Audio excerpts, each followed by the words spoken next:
Бәріне сәлем достар. Бүгін біз 6 сыныптың қазақ тілінің 8 тарауының 8 параграфын өтетін боламыз. Бүгінгі біздің тақырыбымыз ұлт мейрамы. Бізде бірінші тапсырмада айтылыпты, мәтінді оқып, стильдік және жанрлық ерекшелігін анықтаңдар депті. Мәтін публицистикалық стильде жазылған. Себебі автор халықтың тұрмыс тіршілігі мен Наурыз мейрамының маңызын баяндап, өз ойын жеткізеді. Жанрлық тұрғыдан алғанда, бұл мақаланың немесе очерктің бір бөлігі болуы мүмкін. Енді астындағы сұрақтарына жауап береміз. Бірінші сұрақ: Наурыз мерекесінің қай ұлттар тойлайды? Екінші сұрақ: мәтінде ауызекі сөйлеуге тән қандай тілдік бірліктер қолданылған? Жауабы бірінші сұрақтың: Наурыз мерекесін қазақтардан басқа көптеген шығыс халықтары тойлайды.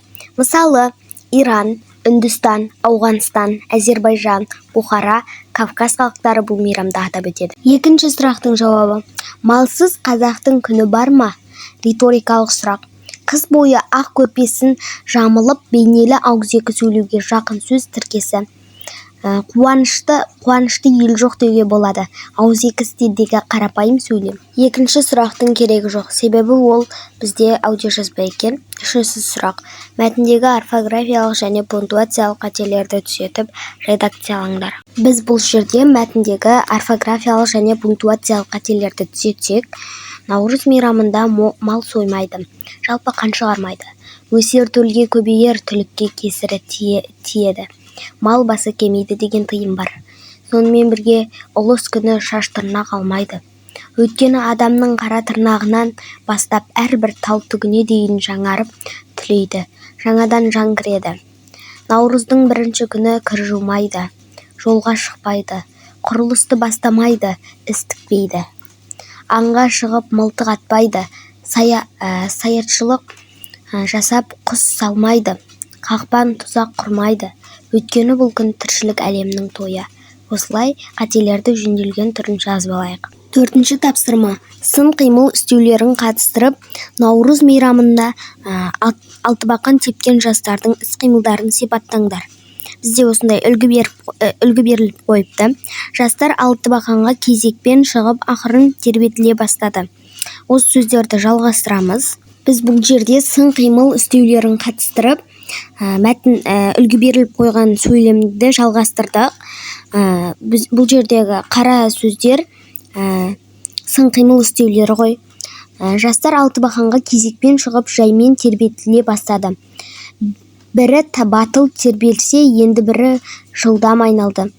Әуенге ілескен жастар бірдей қозғалып, күлкіге бөленді.